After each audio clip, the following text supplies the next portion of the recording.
مشرکین مکہ نے آپ نو سولیوں تے بدھیا، پہلے سولیوں تے بن کے نا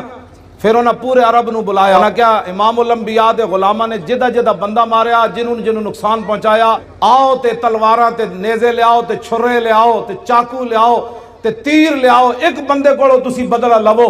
انہاں کینچیاں نال آ کے آپ دا ایک ایک جسم کٹیا، اور آپ نے پھر تختہ دار ہوتے ترانہ پڑھیا۔ آپ نے انہوں نے ویکھ کے فرمایا تم کیا سمجھتے ہو کہ میں نے جن کا کلمہ پڑھا ہے میں بے وفائی کر جاؤں گا؟ حضرت خبیب بن عدی دی قبر ہے جی کدھر نشان، حضرت خبیب بن عدی صحابی رسول دی قبر دا نشان ہے۔ مشرکین مکہ نے آپ نو سولیوں تے بدھیا، پہلے سولیوں تے بن کے نا پھر انہاں پورے عرب نو بلایا، انہاں کیا امام الانبیاء دے غلاماں نے جدہ جدہ بندہ ماریا، جنہوں نقصان پہنچایا، ایک غلام قابو آ گیا خبیب بن عدی، اسی نو بند دیتا ہے سولیوں تے، آؤ تے تلواراں تے نیزے لے آؤ تے چھرے لے آؤ تے چاقو لے آؤ تے تیر لے آؤ، ایک بندے کو تسی بدلہ لو۔ تسی سوچ سکتے ہو ایک بندے کو کتنا بدلہ انہاں لے ہونا۔ سب تو زیادہ ظلم خبیب بن عدی نال ہویا، انہاں کینچیاں نال آ کے آپ دا ایک ایک جسم کٹیا، اور آپ نے پھر تختہ دار ہوتے ترانہ پڑھیا۔ مکہ تو حضور بہت بعد فتح ہویا نا جی، آمنو جتھے مقام تنعیم ہے نا مسجد عائشہ، اس مقام ہوتے آپ نے تختہ دار جدو آپ دا جسم کٹ رہے سن نا، اور دوروں ہٹ کے نشانہ بن رہے سن، لو تو نہیں سی نا، خبیب بن عدی دا جسم تا انسانہ ہی سی نا، دوروں ہٹ کے انہاں دے نشانہ باز، دوروں ہٹ کے آپ تے تلوارہ نال آپ تے چھوڑے لا رہے سن، ایک ایک جسم نے ایک ایک چھوڑے جو لکڑی دے چھوڑے لا دین انج لا رہے سن، تے آپ انجے تختہ دار ہوتے بدھے ہوئے سن، تے آپ نے انہوں نے ویکھ کے فرمایا تم کیا سمجھتے ہو کہ میں نے جن کا کلمہ پڑھا ہے میں بے وفائی کر جاؤں گا؟ آپ نے تختہ دار ہوتے پھر ترانہ پڑھیا، اور ترانہ تا محفوظ رہ گیا کہ حضرت سعید بن عامر الجمحی بعد جدو مسلمان ہوئے تے ہمس دے گورنر بنے، تے فاروق اعظم کو شکایت آئیاں بھئی گورنر نو مرگی دی بیماری ہے، 4 شکایتاں، اے علماء بیان کرو، اور کیوں نہ بیان کر دے تسی سیاست؟ انہوں نے کہا رسول اللہ 10 سال خود سیاست کی تھی، ممبر تے بھی حضور ہی بیٹھے، تخت تے بھی حضور ہی بیٹھے، عدالتہ بھی رسول اللہ دیا سن، بازارہ بھی حضور دا دین سی، کیوں نہیں تسی بیان کر دے؟ تو انہوں کمیٹیاں کہہ دیاں مولوی صاحب تسی سیاست دان ہو گئے ہو، انہوں نے کہا جس نبی دا میں کلمہ پڑھیا ہو نبی نے سیاست کی تھی۔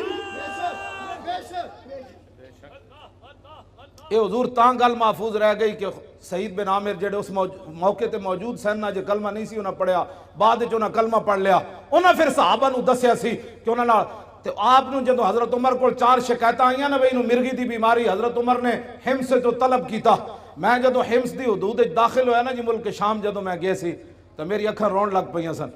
کہ اے او شہر ہے جدے وچ گورنر حضرت سعید بن عامر الجمحی، قبر میں نو نہیں ملی، میں اتھے حاضری ضرور دی خالد بن ولید دی قبر تے، آپ دی قبر میں نو مل گئی، میں اتھے حاضری دیتی۔ بہرحال سعید بن عامر الجمحی جدو حضرت عمر کو آئے نا 4 شکایتاں سن، انہاں وچ ایک مرگی دی بیماری، آپ نے فرمایا تو انہوں مرگی دی بیماری روزانہ ڈھے پاندے ہو بے ہوش ہو جاندے ہو؟ آپ نے عرض کی تھی نہیں، انہوں نے کہا پھر بے ہوش کیوں ہوندے ہو؟ فرمایا جدو سعید بن عامر الجمحی دا جسم کٹیا جا رہے سی نا سولی تے بن کے، اس ویلے میں موجود سی، تے میں جدو تصور کرنا میں بے ہوش ہو جانا۔ اتنا بڑا ظلم ہویا سی حضرت خبیب بن عدی نال۔ جلیو تے آج حضور نال پیار کرو، آج موقع ہے، جاندے جاندے ایویں بھی موت آ جانی، لیکن چج بھی تے آوے نا یار، جے زبان تے لبیک دا نعرہ ہوئے تے موت آ جائے۔ توجہ میں گل جڑی کرن لگا، خبیب بن عدی نے تختہ دار تے ترانہ پڑھیا، سنا دے ماں لقد جمع الاحزاب حولی والبوا قبائلهم واستجمعوا كل مجمعي وكلهم مبدل العداوة جاهد علي لأني في وساق بمضيعي وقد جمعوا أبناءهم ونساءهم وقربت من جزع طويل ممنعي وقد خيروني الكفر والموت دونا وحملت عيناي من غير مجزعي فلست بمبدل للعدو تخشعا ولا جزعا إني إلى الله مرجعي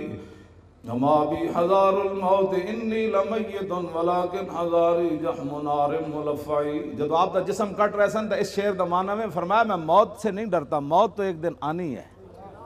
وما بی حذار الموت انی لمیت، فرمایا موت میرا کچھ نہیں بگاڑ سکتی، آج نہیں تو کل تو اس نے آنا ہی تھا، ولیکن حذاری جحم نار ملفعی، میں تے اس جہنم دی آگ دے شولے کو ڈرنا جڑا پورا لپیٹ جلے لوی گی۔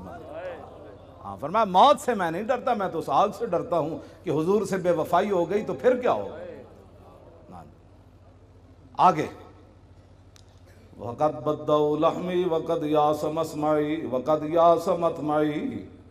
فَذُو الْعَرْشِ صَبَّرَنِي عَلَى مَا يُرَادُ بِي فَقَدْ بَدَّوْا لَحْمِي وَقَدْ يَاسَ مَسْمَعِي وَقَدْ يَاسَ مَطْمَعِي۔ فرمایا انہوں نے تو میرا جسم بھی کاٹ دیا اور میرے زندہ رہنے کی امید بھی مک گئی۔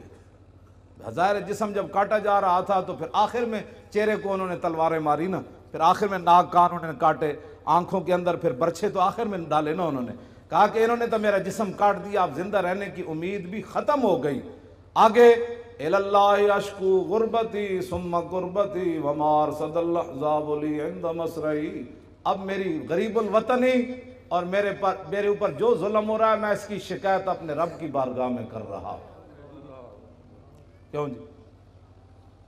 آخر تو پھر کی فرمایا جدوں نہ جسم اپنوں ایتھے مارن لگ دے تو پھر زبان کٹنے دے قریب آئے نا، جدوں آپ دی زبان پھر انہیں کٹنے باہر کٹ کے زبان کٹن لگے، اس ویلے پھر آپ نے فرمایا فَلَسْتُ بَالِي حِينَ أُقْتَلُ مُسْلِمًا عَلَىٰ أَيِّ جَنبٍ كَانَ لِلَّهِ مَصْرَعِي وَذَلِكَ فِي ذَاتِ الْإِلَٰهِ وَإِن يَشَاء يُبَارِكْ عَلَىٰ أَوْصَالِ شِلْوٍ مُمَزَّعِ۔ فرمایا میری زبان کاٹنے کے بعد اب یہ خاموش ہو جائے گی۔ فرمایا سن لو، مجھے تمہاری اب زبان کاٹنے کے قریب آ گئے، مجھے اس بات کی کوئی پرواہ نہیں تم میری زبان کاٹنے لگے ہو، اس لیے کہ میں دنیا سے محمد عربی کا غلام بن کے جا رہا۔ ہاں جی توجہ جی، فرمایا یہ سب کچھ میں اللہ رسول کے لیے برداشت کر رہا ہوں۔ وَذَلِكَ فِي ذَاتِ الْإِلَٰهِ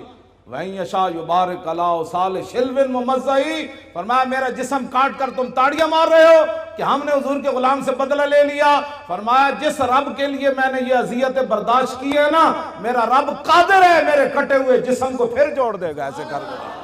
بس یہ اسلام ہے۔